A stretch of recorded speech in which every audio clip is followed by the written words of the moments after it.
परम करुणामय अकारण करुणावरुणालय भक्तवत्सल शरणागतवत्सल कलिपावनावतार श्री श्रीमान नित्यानंद प्रभु श्रीमान महाप्रभुर अहेतुकी करुणाय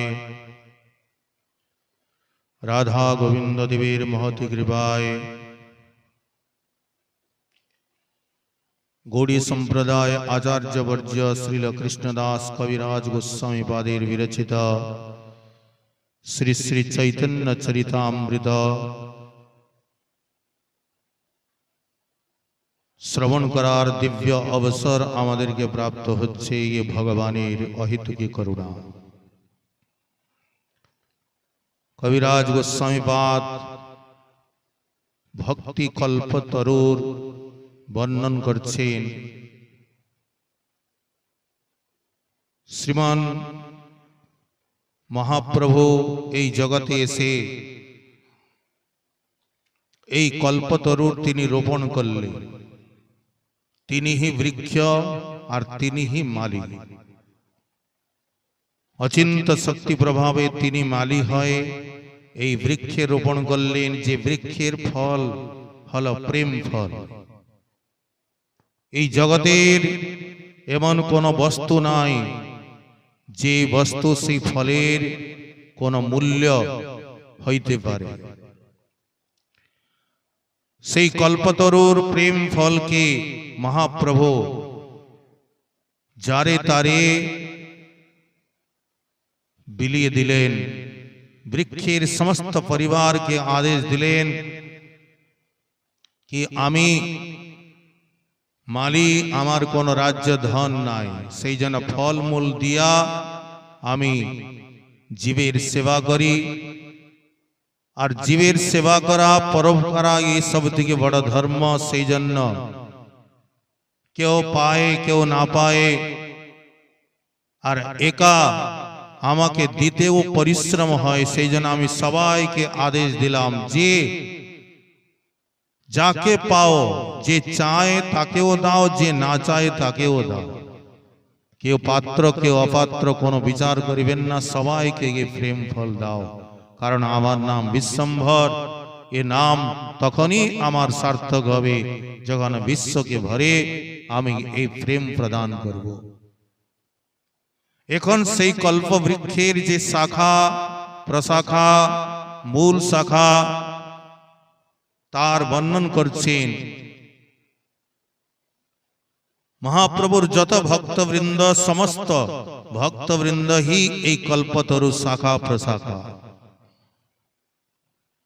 বন্দে শ্রীকৃষ্ণ চৈতন্য প্রেমা মরতরো প্রিয়ান শাখা রূপান ভক্তগণান কৃষ্ণ প্রেম ফলপ্রদান। শাখা রূপ কারা? ভক্তগণান।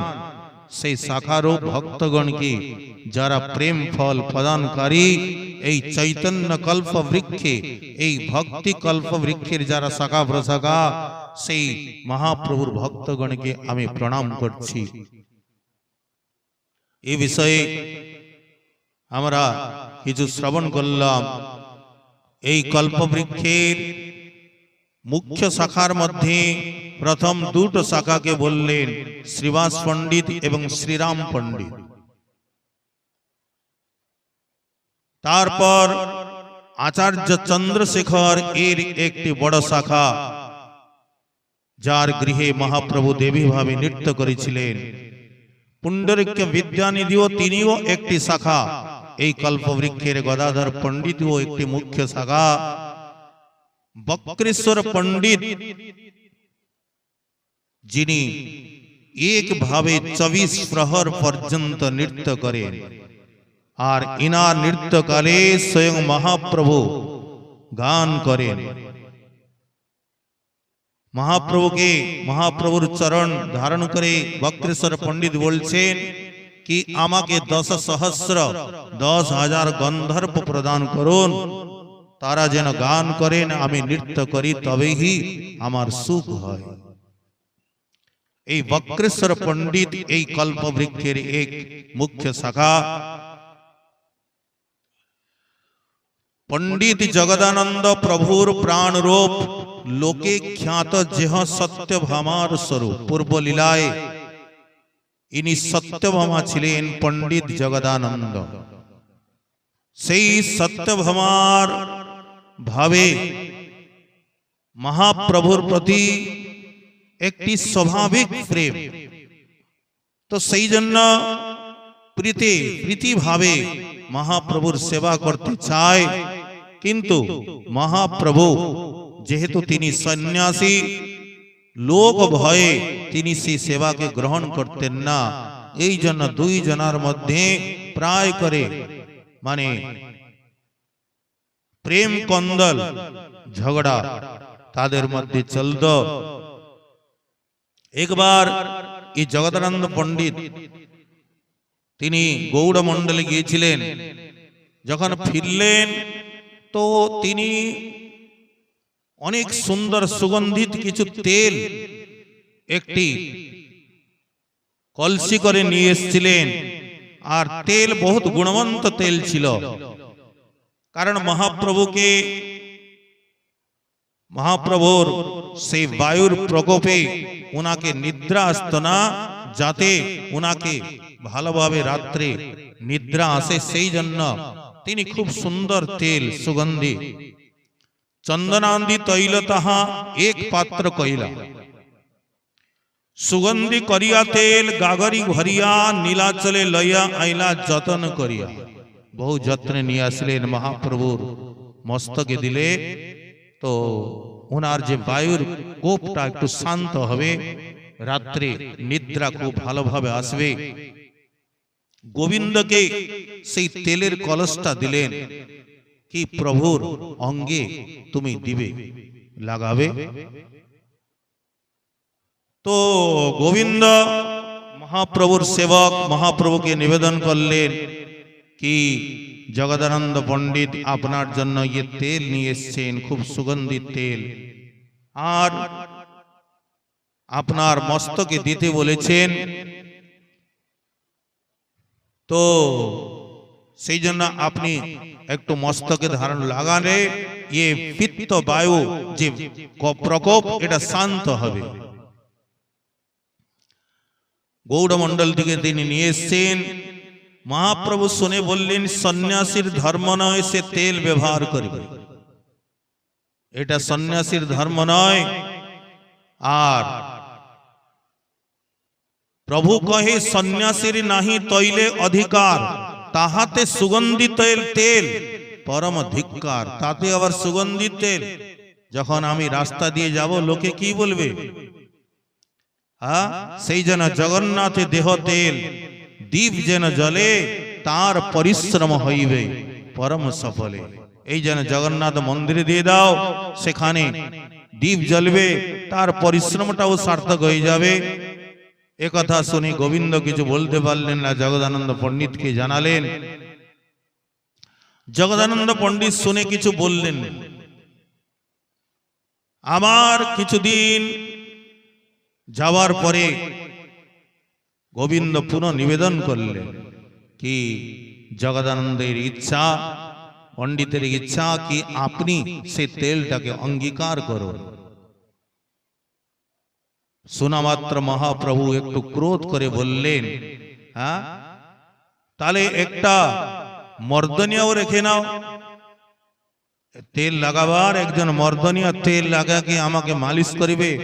মর্দনিয়া এক রাখো করিয়ে মর্দনে, এই সুখ লাগি আমি করিয়াছি সন্ন্যাস, আমার সর্বনাশ তোমার সবার পরিয়াস। এই জন্য আমি সন্ন্যাস গ্রহণ করিয়াছি। যখন এই তেলকে আমি লাগিয়ে রাস্তা দিয়ে যাব, পথে যাইতে তৈলগন্ধ মোর যে পাইবে, দাড়ি সন্ন্যাসী করি আমারে কহিবে। মানে লম্পট সন্ন্যাসী বলে, যখন সুগন্ধিত তেল লাগিয়ে আমি সন্ন্যাসী হয়ে তেল লাগিয়ে বাইরে যাব, তখন লোক লম্পট সন্ন্যাসী আমাকে বলবে। আর এইটাই তোমরা চাও আমার পরিহাস হোক। মহাপ্রভুর सक्रोध वचन के सुने गोविंद चुप करे गेलेन। पंडित सुने प्रातःकाल जगदानंद पंडित महाप्रभु के दर्शन करार जन्य एसेछेन गम्भीराय। মহাপ্রভু পণ্ডিতকে বললেন কি পণ্ডিত জগদানন্দ, তুমি শুনলাম নাকি গৌড়মণ্ডল থেকে তেল নিয়ে এসছো, তেলের কলস, তো সেই জন্য আমি তো সন্ন্যাসী, তেলকে অঙ্গীকার করতে পারবো না, তুমি জগন্নাথ মন্দিরে দাও, সেখানে যেন দীপ জ্বলে আর তোমার যে শ্রমটা সেটাও সার্থক হয়ে যাবে। শোনা মাত্র পণ্ডিত অভিমানে বললেন, কে বললো তোমাকে আমি তেল এনেছি?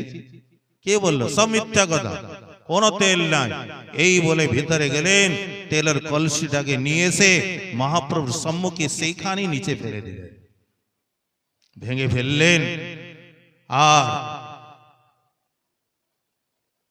পণ্ডিত কহে, কে তোমাকে কহে মিথ্যা বাণী, আমি গৌড় হতে তৈল কভু নাই আনি, এত বলি ঘর হইতে তৈল কলস লইয়া প্রভুর আগে আঙ্গিনাতে ফেলিল ভাঙ্গিয়া। তেল ভাঙ্গি সেই পথে নিজ ঘরে গিয়া সুতিয়া রহিল ঘরে কপাট মারিয়া।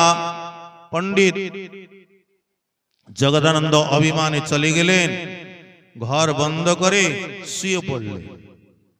একদিন গেল, 2 দিন গেল, 3 দিনের দিন মহাপ্রভু পৌঁছে গেলেন। পণ্ডিত দরজা খোলো, প্রাতকাল পৌঁছে গেলেন, তাড়াতাড়ি রান্না করো, মধ্যাহ্ন করতে আমি আসবো বলে মহাপ্রভু তৃতীয় দিবসে প্রভু তার দ্বারে যাইয়া, উঠো পণ্ডিত করি কহেন ডাকিয়া, আর আজি ভিক্ষা দিবে মোরে করিয়া রন্ধনে, মধ্যাহ্নে আসিব এবে যাই দর্শনে। মহাপ্রভু জগন্নাথ দর্শনে গেলেন। পণ্ডিত জগদানন্দ শোনা মাত্র তাড়াতাড়ি উঠে স্নানাদি করে আর পাক রন্ধন কার্য আরম্ভ করে দিলেন। মধ্যাহ্ন সময়ে মহাপ্রভু আগমন হলো, চরণ প্রক্ষালন করে ওনাকে দিব্য আসন দিলেন। একটি সুন্দর কলা পাতার উপরে সুন্দর ঘৃত যুক্ত যে সাল্যান্ন তার পরিবেশন করে দিলেন। আর সেই কলার পাতার ডোঙ্গা করে বাটি বানিয়ে তাদের চতুর্দিকে নানা প্রকার সুক্ত আদি নানা প্রকার ব্যঞ্জন পরিবেশন করে দিলেন। তুলসী মঞ্জরি দিয়ে নিবেদন করলেন, আর জগন্নাথের নানা প্রকার পিঠা পানাও রেখে দিলেন। মহাপ্রভু বললেন, আর একটি পাতা লাগাও, তুমিও আমার সঙ্গে বসো। পণ্ডিত বললেন, না না প্রভু, আপনি বসুন, আমি যারা রসই আদি করেছেন তাদেরকে দিয়ে আমি প্রসাদ গ্রহণ করব।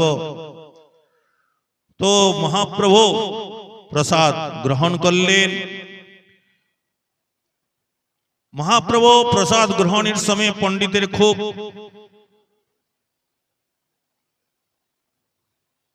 ব্যঞ্জনের স্বাদু পাইয়া কহিতে লাগিলা, ক্রোধাবেশে পাকের ঐছে এত স্বাদ, এই তো জানিয়ে তোমার কৃষ্ণের প্রসাদ।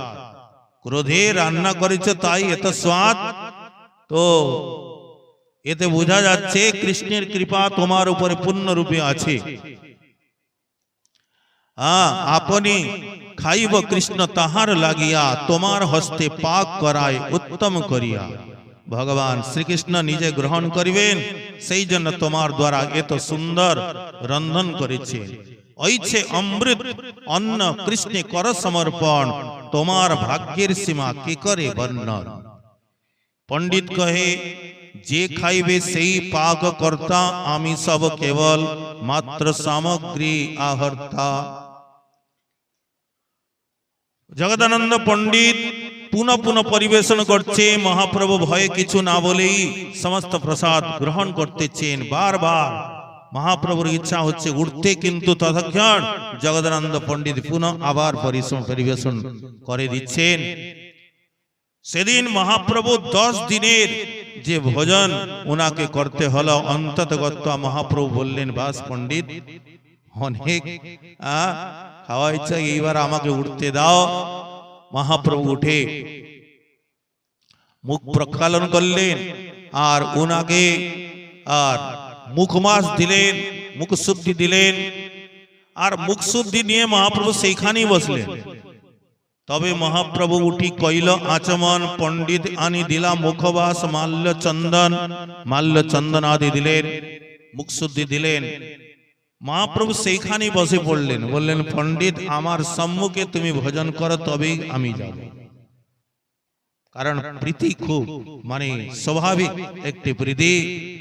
জগদানন্দ পণ্ডিত বললেন প্রভু আমি নিশ্চয়ই ভোজন করিব সবাইকে দিয়ে, আপনি বাসায় যান বিশ্রাম করুন। মহাপ্রভু গোবিন্দকে বলে গেলেন তুমি এখানে বসো, যখন পণ্ডিত প্রসাদ গ্রহণ করিবে আমাকে সমাচার দিবে তবেই আমি বিশ্রাম করব। গোবিন্দ বসে রইলেন মহাপ্রভুর আদেশে। জগদানন্দ পণ্ডিত বললেন গোবিন্দ তুমি যাও, মহাপ্রভুর চরণ সেবা করো, আর সেবান্তে তুমি আসবে, আমি তোমার জন্য প্রসাদ রাখব। তো মহাপ্রভু গোবিন্দকে পুনঃ পাঠালেন সেবান্তে কি তুমি যাও, জগদানন্দ পণ্ডিত যখন প্রসাদ পাবে সেই সমাচারটা দিলে তবেই আমি বিশ্রাম করব। গোবিন্দ এসে দেখলেন জগদানন্দ পণ্ডিত সবাইকে প্রসাদ দিয়ে আর তিনিও প্রসাদ গ্রহণ করলেন। এই প্রকার এই জগদানন্দ পণ্ডিতের সঙ্গে মহাপ্রভুর ये খটফটি চলত। এই জগদানন্দ পণ্ডিত সেই কল্প বৃক্ষের এক মুখ্য শাখা ছিলেন। আগে রাঘব পণ্ডিত প্রভুর খাদ্য অনুচর, আদ্য অনুচর, তার এক শাখা মুখ্য মকরধ্বজকর। এই রাঘব পণ্ডিতের মধ্যেই মকরধ্বজকর, কারণ মকরধ্বজ উনারই শিষ্য ছিলেন।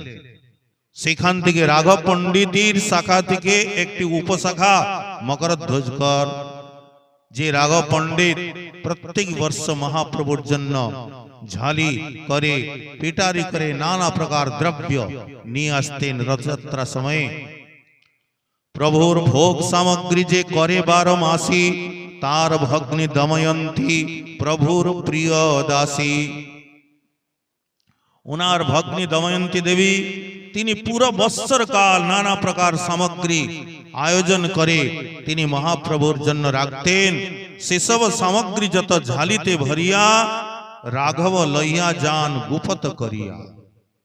12 মাস প্রভু তাহা করেন অঙ্গীকার, রাঘবের ঝালি বলি প্রসিদ্ধি যাহার। সবাই এ কথা জানেন রাঘব পণ্ডিতের যে ঝালির কথা, সে রাঘব পণ্ডিত মহাপ্রভুর এক শাখা ছিলেন। রাঘব পণ্ডিত অত্যন্ত ভাগ্যবান ছিলেন। মহাপ্রভু সন্ন্যাস গ্রহণান্তে নীলাচল থেকে যখন বৃন্দাবন অভিমুখে যাত্রা করছেন গৌড়মণ্ডলে, তখন রাঘবের গৃহে এসেছিলেন। শ্রীহট্ট থেকে হালি শহর থেকে কুমারহট্ট থেকে তিনি রাঘবের গৃহে আসলেন। প্রভু বলে রাঘবের আলয়ে আসিয়া, পাশরিণী সব দুঃখ রাঘব দেখিয়া। রাঘব তোমাকে দেখে আমার সমস্ত শ্রম চলে গেল। গঙ্গায় মজ্জন কইলে যে সন্তোষ হয়, সেই শোক পাইলাম রাঘব আলয়। গঙ্গায় মজ্জন করলে যেমন একটি দিব্য আনন্দের সুখের অনুভব হয়, রাঘব পণ্ডিত তোমার ভবনে এসে সেই সুখকে আমি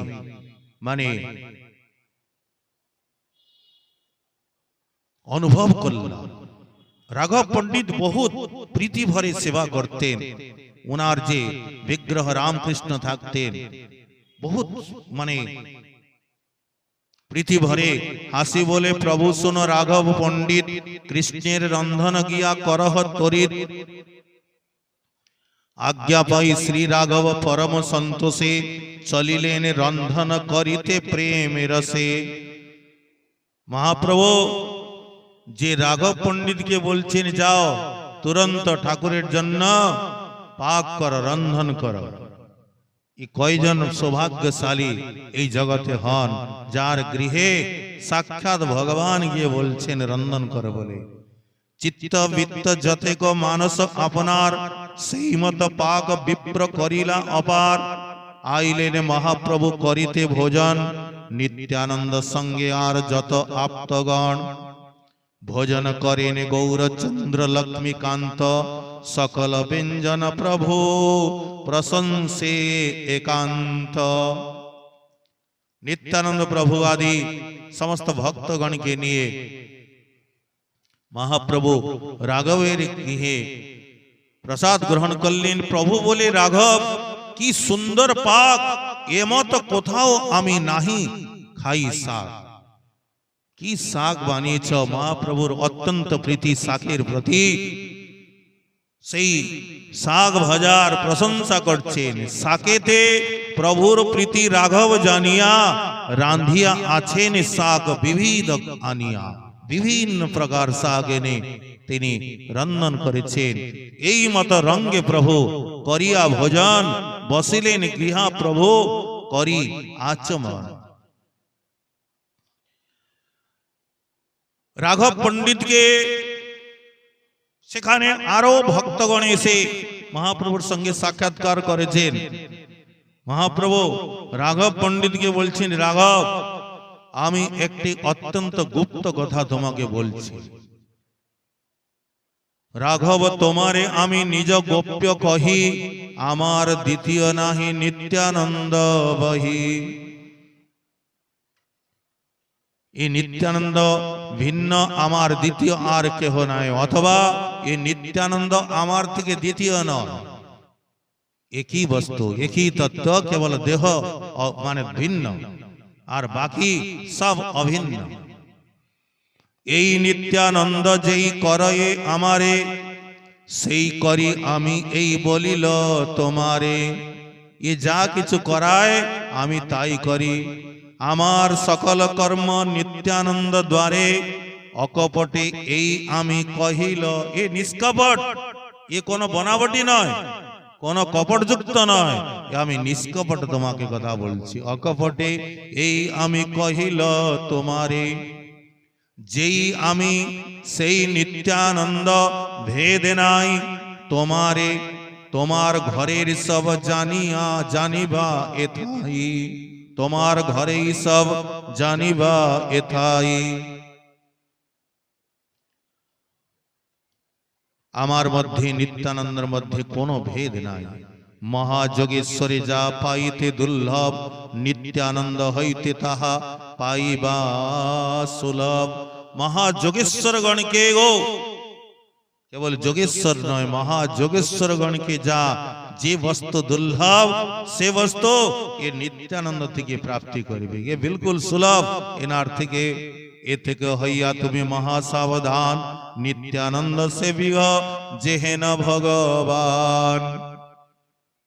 এই জন্য অত্যন্ত সাবধান করে সহকারে নিত্যানন্দের সেবা করিবে। এই রাঘব পণ্ডিত মহাপ্রভুর সেই যে ভক্তি কল্প বৃক্ষের এক মুখ্য শাখা ছিলেন।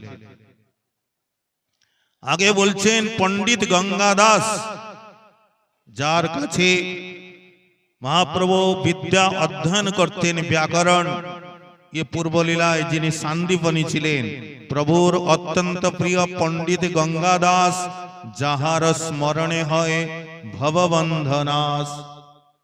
পণ্ডিত গঙ্গাদাস যার স্মরণ করলেই ভব বন্ধন নাশ হয়ে যায়। গঙ্গাদাস পণ্ডিত স্থানে পড়ে ব্যাকরণ, শ্রবণ মাত্রে কণ্ঠে কইল সূত্র বৃত্তিগণ। যার নিকটে ভগবান মহাপ্রভু ব্যাকরণ অধ্যয়ন করেছেন, এ গঙ্গাদাস পণ্ডিত সেই কল্প বৃক্ষের এক শাখা ছিলেন।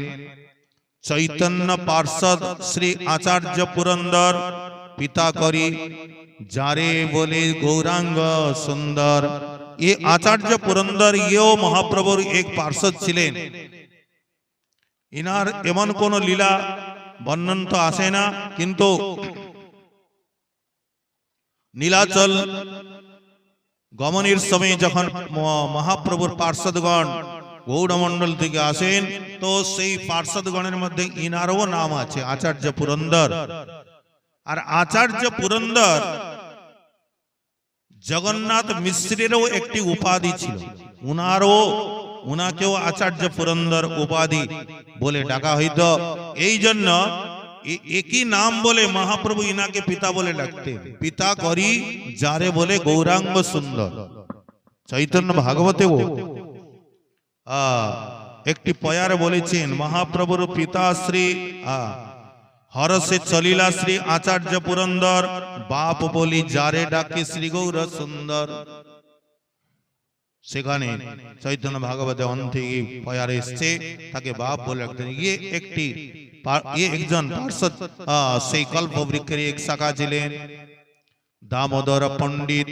শাখা প্রেমেতে প্রচন্ড, প্রভুর উপরে যেহ কইল বাক্য দণ্ড।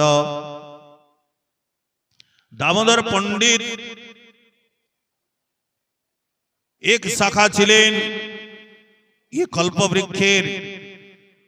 এ দামোদর পণ্ডিত যিনি মহাপ্রভুকেও মহাপ্রভুর উপরে কইল যেহ বাক্য দণ্ড, মহাপ্রভুর উপরেও বাক্য দণ্ড করেছিলেন, মহাপ্রভুকে শাসন করেছিলেন। এক বালক, ব্রাহ্মণ বালক নিত্য মহাপ্রভুর নিকটে আসত। দেখতে খুব সুন্দর ছিল সে বালক, পিতৃশূন্য ছিল, পিতা ছিল না, আর বহু সুন্দর বালক, মৃদু ব্যবহার ছিল। গোসাইর ঠাই নিত্য আইসে করে নমস্কার, প্রভু সনে বাত কহে প্রভু প্রাণ তার। মহাপ্রভু ও সেই বালককে খুব তার সঙ্গে তাকে প্রীতি করতেন, কিন্তু সেই বালকের প্রতি মহাপ্রভুর যে প্রীতি দামোদর পণ্ডিত এর সহ্য হইত না। সেই বালককে বারবার নিষেধ করতেন আসতে, কিন্তু সে ব্রাহ্মণ বালক তো বালকই, সে তো কিছু ছল কপট বুঝে না, রহস্যও জানে না। আর বালক নিত্য আসত আর কথা শুনে না।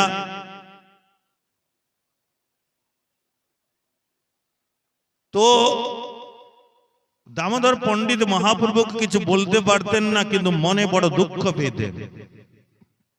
যখন বালক নিষেধ মানল না, তখন একদিন দামোদর পণ্ডিত বলে উঠলেন, আর দিন সেই বালক গোসাই ঠাই আইলা, গোসাই তারে প্রীত করি বার্তা পুছিলা।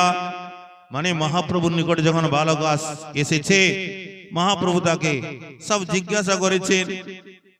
তো কিছুক্ষণ পরে যখন বালক সেখান থেকে যায়, তো দামোদর পণ্ডিত দাঁড়িয়ে গেল। তার আর সহ্য হলো না, আর সইতে না পারি দামোদর কহিতে লাগিলা। অন্য উপদেশে পণ্ডিত কহে গোসাইর ঠাই, গোসাই গোসাই এবে জানিব গোসাই। সাক্ষাৎ মহাপ্রভুকে বলছেন না, কিন্তু মহাপ্রভুকে লক্ষ্য করে বলছেন, গোসাই পরোপদেশে পাণ্ডিত্য, অন্যকে উপদেশ দেওয়ার জন্য খুব উপদেশ বাক্য আছে, পণ্ডিতাই আছে, নিজের আচরণের সময় নাই। গোসাই গোসাই এবে জানিব গোসাই। এবে গোসাইর গুণ যশ সব লোকে গাইবে, তবে গোসাইর প্রতিষ্ঠা পুরুষোত্তমে হইবে। এবে গোসাইর চারদিকে খুব নাম হবে পুরো পুরুষোত্তমে, আর লোক যখন গাইবে তখন গোসাই বুঝতে পারবে। মহাপ্রভু বলছেন, দামোদর কি বলছো তুমি, কি বলতে চাও? দামোদর কহে তুমি স্বতন্ত্র ঈশ্বর, স্বচ্ছন্দ আচার কর, কে পারে বলিতে মুখে মুখর জগতের মুখ পার আচ্ছা দিতে। দামোদর পণ্ডিত বললেন কি, প্রভু আপনি স্বতন্ত্র ঈশ্বর, আপনার উপরে কে বলতে পারবে, কিন্তু লোকের মুখে আপনি আঙ্গুল দিতে পারবেন না। যেই বালককে পণ্ডিত হইয়া মনে বিচার না কর, রান্ডি ব্রাহ্মণীর বালকে প্রীতি কেন করো? তুমি পণ্ডিত হয় মনে বিচার কেন করছো না? এই যে বালক আসছে পিতৃহীন, এর পিতা নাই, আর এর যে মা এ পরম সুন্দরী, আর সেও পরম যৌবনা, আর তুমিও যৌবন অবস্থা, তো লোকে কি বলবে? তার বালকে তুমি প্রীতি করছো। যদ্যপি ব্রাহ্মণী সেই তপস্বিনী সতী, তথাপি তাহার দোষ সুন্দরী যুবতী। তুমিও পরম যুবা, পরম সুন্দর, লোক কানা কানি বাতে দেহ অবসর। লোককে বলার জন্য তুমি অবসর দিয়ে দিচ্ছ। এত বলি দামোদর মৌন করিলা, অন্তরে সন্তোষ গোসাই হাসি বিচারিলা। মহাপ্রভু শুনে বহুত প্রসন্ন হয়ে গেলেন, মনে মনে হাসতে লাগলেন। ইহাকে কহিয়ে শুদ্ধ প্রেমের তরঙ্গ, দামোদর সম মোর নাহি অন্তরঙ্গ। ই শুদ্ধ প্রেম না হলে এই প্রকার বলা যায় না, অধিকার নাই, কিন্তু সেখানে প্রেম আছে, এই জন্য বলছে। এত বিচারিয়া প্রভু মধ্যাহ্ন করিতে উঠিলা, আর দিনে দামোদরে নিভৃতে বলাইলা। প্রভু কয়ে দামোদর চলহ নদিয়া, মাতার সমীপে তুমি রহ তাহা গিয়া। কি দামোদর, আমি বুঝতে পারলাম তুমি অধিকারী ব্যক্তি। আরে যে আমাকে শাসন করতে পারে, অন্যকে সে শাসন করবে, এতে কি বিচিত্রতা আছে? সেই জন্য নবদ্বীপে যাও, মায়ের কাছে গিয়া থাকো। আর আমার মায়ের কাছে তুমি থাকলে আমিও চিন্তা মুক্ত হয়ে যাব। চলহ নদিয়া, মাতার সমীপে তুমি রহ তাহা যাইয়া। তোমা বিনা তাহে রক্ষক নাহি দেখি আন, আমাকেই যাতে তুমি কইলে সাবধান। তোমা সম নিরপেক্ষ নাহি আমার গণে, নিরপেক্ষ না হইলে ধর্ম না যায় রক্ষণে। তোমার মতো নিরপেক্ষ আমার গণের মধ্যে কেহই নাই, আর নিরপেক্ষ না হলে ধর্মের রক্ষা করা যায় না। আমা হইতে যে না হয় সে তোমা হইতে হয়, আমাকে করিলে দণ্ড আনে কেবা হয়। মাতার গৃহে রহ যাই, মাতার চরণে তোমার আগে নহিবে কারো স্বচ্ছন্দাচরণে। এই জন্য মাতার নিকটে গিয়ে আর সেখানে থাকো, আর মধ্যে মধ্যে এসে আমার দর্শন করে যাবে, আর মাতাকে মায়ের চরণে আমার কোটি নমস্কার কথা জানাবে। আর আমি পরম সুখে আছি এই প্রকার বলে মাতাকে তুমি অত্যন্ত সুখী করাবে। নিরন্তর নিজ কথা তোমারে শোনাইতে, এই লাগি প্রভু মোরে পাঠাইল ইহাতে। মানে একথা বলিবে কি, প্রভু এই জন্যই মা তোমার নিকটে আমাকে পাঠিয়েছেন, এই প্রভুর কথা সবকিছু বলার জন্য। আর দামোদর পণ্ডিতকে মহাপ্রভু বললেন কি, দেখো কিছু গুপ্ত কথা তুমি মাকে শোনাবে, যে কথাগুলো কেউ জানে না সে কথাগুলো তুমি মাকে জানাবে। কি সে কথা? বলে বারবার আসি আমি তোমার ভবনে, মিষ্টান্ন ব্যঞ্জন সব করিয়ে ভোজনে। মহাপ্রভু নিজে বলছেন, সচি মায়ের রন্ধনে, নিত্যানন্দ নর্তনে, রাঘব ভবনে, এই কয়েকটি জায়গায় মহাপ্রভু নিত্য থাকে। তো মা যখন রান্না করছে, নানা প্রকার পিঠা পানা, নানা প্রকার অন্ন ব্যঞ্জন রাধা কৃষ্ণকে নিবেদন করেছেন নিমাইর জন্য, আর সাক্ষাৎ মহাপ্রভু সেখানে পৌঁছে যান। আর মা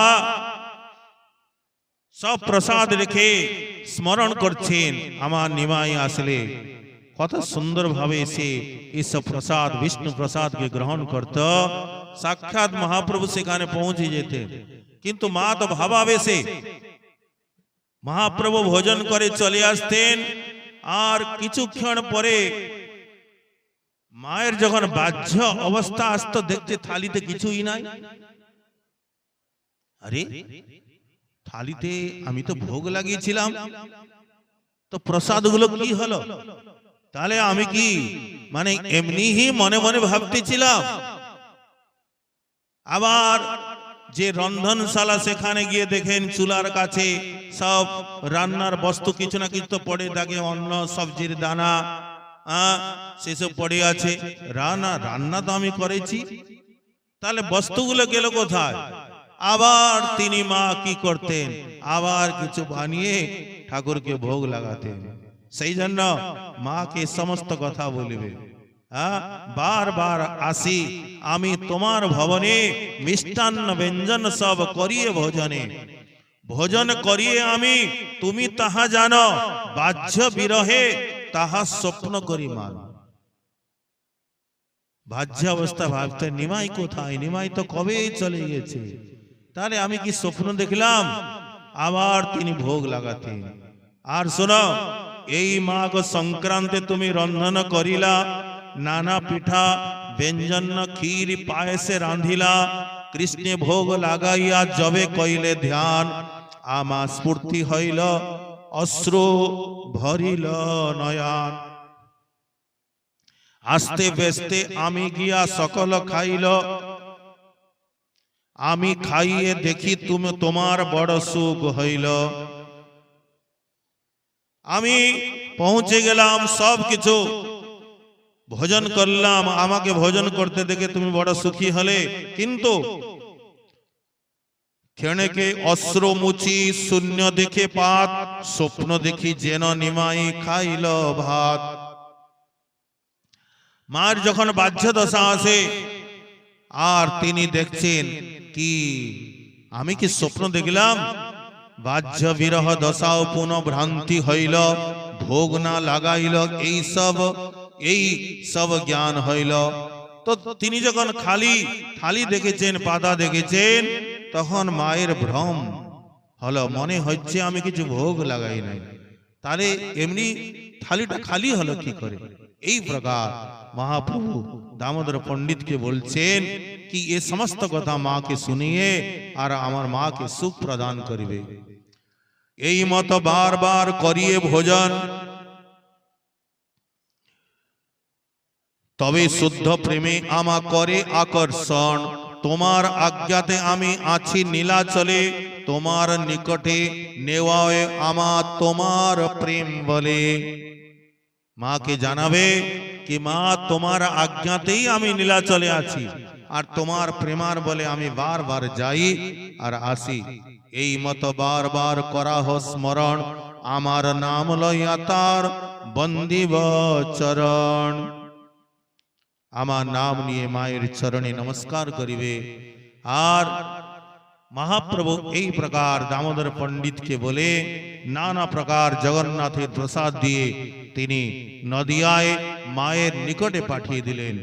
ये दामोदर पंडित যিনি মহাপ্রভুকে শাসন করেছিলেন, শ্রী কবিরাজ গোস্বামী পাদ বলছেন সেই দামোদর পণ্ডিত এই কল্প বৃক্ষের এক শাখা।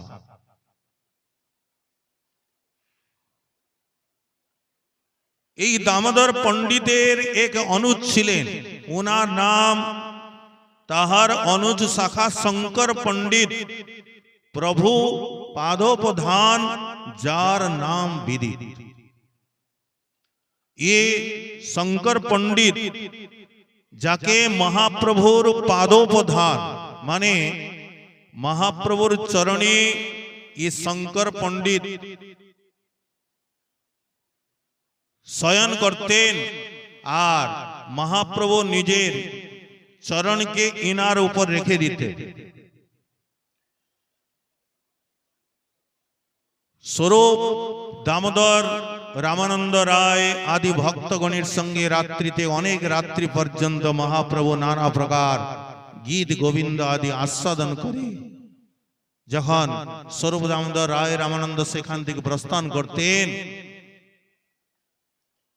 একদিন মহাপ্রভু কৃষ্ণের বিরহে তিনি সেই গম্ভীরার যে ভিত্তি দেওয়ালে নিজের মুখকে ঘর্ষণ করছে, বাইরে যেতে চাইতেছেন, দ্বার মিলছে না, তো মুখকে ঘর্ষণ করছেন, আর ঘর্ষণ করতে করতে রক্তের দ্বারা পুরো মুখ ভরে গেছে। গো গো শব্দ শুনি স্বরূপ দামোদর গোস্বামী দীপ জ্বালিয়ে যখন দেখেন মহাপ্রভুর পুরো মুখে রক্ত লাগা, বড় দুঃখী হলেন। মহাপ্রভুকে শয়ন করিয়ে স্বরূপ দামোদর বলছেন, কি করলে তুমি? মহাপ্রভু বলছেন, কৃষ্ণের উদ্বেগে ঘরে না পারি রহিতে, দ্বার চাহি বলি শীঘ্র বাহির হইতে। দ্বার নাহি পাই মুখ লাগে চারি ভিতে, ক্ষত হয় রক্ত পড়ে না পারি যাইতে। মহাপ্রভুকে এই প্রকার বিরহে উন্মাদ দেখে তখন মহাপ্রভুকে নিবেদন করলেন কি এই শঙ্কর পণ্ডিতকে সর্ব গোস্বামী তবে চিন্তা পাইল মনে, ভক্তগণ লইয়া বিচার কইল আর দিনে, সব ভক্তগণ মিলি প্রভুরে সাধিল, শঙ্কর পণ্ডিতে প্রভুর সঙ্গে শোয়াইল। শঙ্কর পণ্ডিতকে মহাপ্রভুর কাছে নিবেদন করলেন কি শঙ্কর তোমার নিকটে শুবে, যাতে মহাপ্রভুর একটু সংকোচ থাকবে, কিছু করতে পারবে না, আর ইয়ে খুব তাড়াতাড়ি এর নিদ্রা করে যায়। প্রভুর পদতলে শঙ্কর করেন শয়ন, প্রভু তার উপরে করে পাদ প্রসারণ। ইয়ে সেবা করতে করতে মহাপ্রভুর চরণ সেবা করতে করতে সেইখানেই শুয়ে পড়ত, আর সেও খালি গায়ে। কোন কোন দিন মহাপ্রভু নিজের যে কাঁথা এ শঙ্করের উপরে ঢাকা দিয়ে দিতেন, উড়িয়ে দিতেন, আর মহাপ্রভু ঠিক চরণ তলে গিয়ে শুয়ে থাকতো, আর মহাপ্রভু নিজের চরণকে এর উপর রেখে দিতেন। এই জন্য মহাপ্রভুর পাদোপধান বলা হয়েছে। এখানে প্রভু পাদোপধান বলি তার নাম হইল, পূর্বে বিদুরে যেন শ্রীশুক বর্ণিল। ये বিদুর, যে বিদুর ছিলেন হস্তিনাপুরে, যখন মহাপ্রভু ভগবান শ্রীকৃষ্ণ বিদুরের গৃহে যেতেন, তো বিদুরের অত্যন্ত আদরে ভগবান বিদুরের কোলে নিজের চরণকে রেখে দিতেন। অতি আদর ভাব প্রেম ভাব না হলে এইটা হয় না। তো বিদুরকেও মহাপ্রভুর পাদোপধান বলা হয়েছে। এখানে শঙ্করকে সেই উপাধি দেয়া হলো। শঙ্কর করেন প্রভুর পাদ সম্বাহন, ঘুমায়া পড়েন তৈছে করেন শয়ন, উঘাড় অঙ্গে পড়িয়া শঙ্কর নিদ্রা যায়, প্রভু উঠি আপন কান্থা তাহারে উড়ায়। মহাপ্রভু নিজের কাঁথাকে শঙ্করকে উড়িয়ে দিতেন। নিরন্তর ঘুমায় শঙ্কর শীঘ্র চেতন, বসি পদ চাপি করে রাত্রি জাগরণ। পুরো রাত্রি, প্রায় দিন পুরো রাত্রি সেই চরণ সম্মান করতে করতে পুরো রাত্রি জাগরণ করত। তার ভয়ে নারে প্রভু বাহিরে যাইতে, তার ভয়ে নারে প্রভু মুখাব্জ ঘষিতে। ये শঙ্কর পণ্ডিত মহাপ্রভুর পাদোপধান যাকে বলা হয়েছে, সেই কল্পতরুর এক শাখা ছিলেন। সদাশিব পণ্ডিত যার প্রভুপাদে আস, প্রথমই নিত্যানন্দের যার ঘরে বাস। শ্রী নৃসিংহ এ এক শাখা ছিলেন সদাশিব পণ্ডিত। আর শ্রী নৃসিংহ উপাসক প্রদ্যুম্ন ব্রহ্মচারী, প্রভু তার নাম কইল নৃসিংহানন্দ করি। ये प्रद्युम्न ब्रह्मचारी যাকে মহাপ্রভু নৃসিংহানন্দ নাম দিয়েছেন, এও এক শাখা। नारायण पंडित एक बड़ ही उदार, चैतन्य चरण बिनु नाही जाने आर। श्रीमान पंडित शाखा प्रभुर निज भृत्य, देउटी धरेन जबे प्रभु करे नृत्य। ये श्रीमान पंडित एओ एक शाखा छिलेन, जिनी देउटी धरे थाकतेन महाप्रभु जखन नृत्य करछे नृत्य करेन। शुक्लाम्बर ब्रह्मचारीओ एक शाखा छिलेन। ये সেই চৈতন্য কল্প বৃক্ষের এই শুক্লাম্বর ব্রহ্মচারী, যা যে পূর্ব লীলায় এক সুদামা ছিলেন, তো সেই শুক্লাম্বর ব্রহ্মচারী যে উনার সম্বন্ধে কিছু লীলা এই চৈতন্য ভাগবত বর্ণনা আছে, আমরা মহাপ্রভু কৃপা হলে এই বিষয় কালকে হি শ্রবণ করব। বলো সবার সদ গৌরাঙ্গ মহাপ্রভু কি, শ্রী শ্রীম নিত্যানন্দ প্রভু কি, শ্রী অদ্বৈত গদাধর শিবাসাদি গৌর ভক্ত বৃন্দ কি, श्री जगन्नाथ भगवान की, नृसिंह भगवान की, चैतन्य चरितामृत की, कविराज गोस्वामी पाद की, श्री नामाचार्य हरिदास ठाकुर की, श्रीमद राधा रमण देव की, श्री श्रीपाद रामदास बाबाजी महाराज की, श्रीमद राधा चरणदास बाबाजी महाराज की, श्री गुरु महाराज की जय जय। श्री राधे निताय गौर हरि बोल।